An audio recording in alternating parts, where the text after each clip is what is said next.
नमस्कार, मैं हूं पीयूष शर्मा और आप देख रहे हैं next nine news political byte. अब देखिए, टीएमसी जो है वो अब अडानी के ऊपर काफी बड़े बड़े आरोप लगाना शुरू कर चुकी है। जी हाँ, पूरा ओपोजिशन देखिए वो बीजेपी और अडानी के खिलाफ हो चुका है।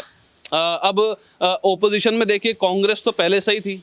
जब जयराम ठाकुर ने कहा, राहुल गांधी ने कहा, सोनिया गांधी का भी बयान आया उसमें। कांग्रेस के बड़े बड़े नेता देखिए गौतम अडानी और अंबानी के खिलाफ बोलते ही रहते हैं। लेकिन जब से अडानी का हम देखें कि पतन शुरू हुआ है, यानी कि 5 लाख करोड़ उनके जा चुके हैं, खो चुके हैं वो, तब से देखें कि कांग्रेस फ्रंट फुट पर है। अखिलेश यादव ने भी काफी कुछ बोला अडानी के बारे में। अब देखिए कि शत्रुघ्न सिन्हा जो कि टीएमसी से सांसद है, उनका भी काफी कड़ा बयान देखिए बीजेपी और गौतम अडानी के ऊपर आया है। सुनिए उन्होंने क्या कुछ कहा है। मैंने कहा गौर से देखो इसमें क्या बेरोजगारी में को रोशनी डाली गई है, महिलाओं के बारे में कुछ कहा गया है, नौकरी के बारे में कुछ कहा गया है, किसानों का कुछ भला किया गया है, गरीबों के उत्थान की बात हुई है, कुछ नहीं। एक लफ्फाजी 2024 का चुनाव को ध्यान में रखते हुए मीठी मीठी बातें करने की कोशिश की गई है, यानी लेकिन मीठी बात करने के चक्कर में नीम दे दिया। नीम की कड़वाहट आ गई इस बजट से, और उस नीम से भी निकल ही नहीं पाए थे कड़वाहट से कि तब तक देश का इतना बड़ा या देश का सबसे बड़ा घोटाला सामने आ गया। अभी जो अडानी का घोटाला आया है, यानी नीम पे करेला कर दिया। एक तरफ नीम, ऊपर से करेला। ये अडानी का घोटाला जो है, यानी अडानी जो शीर्षक है, अडानी का घोटाला, ये कोई मामूली घोटाला नहीं है। भारत वर्ष के इतिहास में इससे बड़ा घोटाला नहीं हुआ था। 4-5 दिनों के अंदर में 11 लाख करोड़ रुपए स्वाहा हो चुके हैं इन्वेस्टर्स के, स्टेट बैंक ऑफ इंडिया के, लाइफ इंश्योरेंस कॉरपोरेशन के।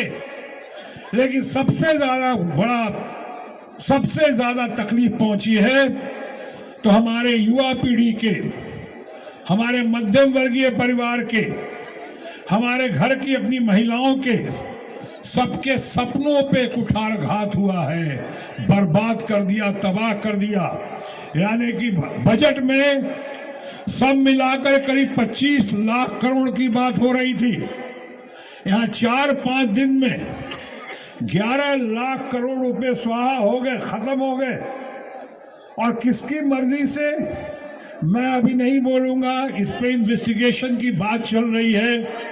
आजकल पार्लियामेंट नहीं चल रहा है, यानी सत्ताधारी हमारे माननीय प्रधानमंत्री, हमारे जो भारतीय जनता पार्टी के फ्रेंड्स हैं, वो नहीं चलने दे रहे हैं, क्योंकि इनके पास कोई जवाब ही नहीं है कि सारा सपोर्ट उधर से किया गया। उनके हवाई जहाज में उड़ते रहे हमेशा माननीय प्रधानमंत्री जी, बंगाल से लेके हर तरफ माननीय प्रधानमंत्री जी उन्हीं के हवाई जहाज से आते थे। ऐसा लोग कहते हैं अडानी के हवाई जहाज से।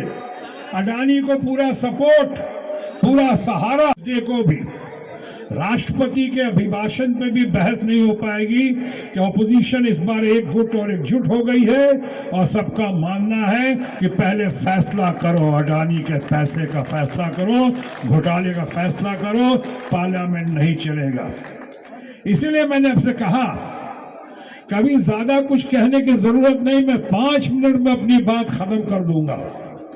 और 5 मिनट में ही बात कहना था, यही कहनी थी कि एक तरफ बजट जो नीम की कड़वाहट लेकर आया, और वहीं दूसरी तरफ अडानी का घोटाला नीम पे करेला हो गया। नीम पे करेला, कड़वाहट पे कड़वाहट। और सबसे ज्यादा सफरिंग हुई है तो हमारे लोगों की, जो आज तक जुमलेबाजी बर्दाश्त कर रहे थे, सिर्फ जुमले सुन रहे थे, उनके होश फाख्ता हो गए हैं। जरा सोचिएगा। तो देखा कैसे आपने शत्रुघ्न सिन्हा जो कि टीएमसी के कत्तावर सांसद है, ममता बनर्जी के सांसद है, और वो अब बीजेपी और गौतम अडानी को एक साथ लपेट रहे हैं। उन्होंने काफी कुछ बोला है कि जो गौतम अडानी है वो भारत के खिलाफ देखिए काफी कुछ कर रहे हैं। बीजेपी जो है वो शिक्षा, स्वास्थ्य और रोजगार पे भरोसा नहीं करती। उनके शिक्षा, स्वास्थ्य और रोजगार के लिए काफी कुछ नहीं कर रही है, लेकिन अपने जो उद्योगपति दोस्त हैं उनके लिए काफी कुछ कर रही है, उनको खुश करना चाहती है। ये देखिए शत्रुघ्न सिन्हा के बोल है। देखने वाली बात ये होगी कि अब टीएमसी सांसदों का जो रूप है वो कब निकल के सामने आता है, क्योंकि देखिए हमने देखा है जब ममता बनर्जी के खिलाफ काफी कुछ हो रहा था, ईडी ममता बनर्जी के सांसदों को, उनके नेताओं को, उनके विधायकों को अंदर कर रही थी मनी लॉन्ड्रिंग के हवाले से, तब देखिए ये सारे सांसद चुप थे। लेकिन जैसे ही गौतम अडानी का पतन शुरू हुआ तब ये सारे सांसद बोलने लगे हैं बीजेपी के खिलाफ। अगर ये वीडियो आपको अच्छा लगे तो इस वीडियो को लाइक कीजिए, शेयर कीजिए, हमारे चैनल सब्सक्राइब कीजिए। तब तक आप देखते रहिए next time news political bite.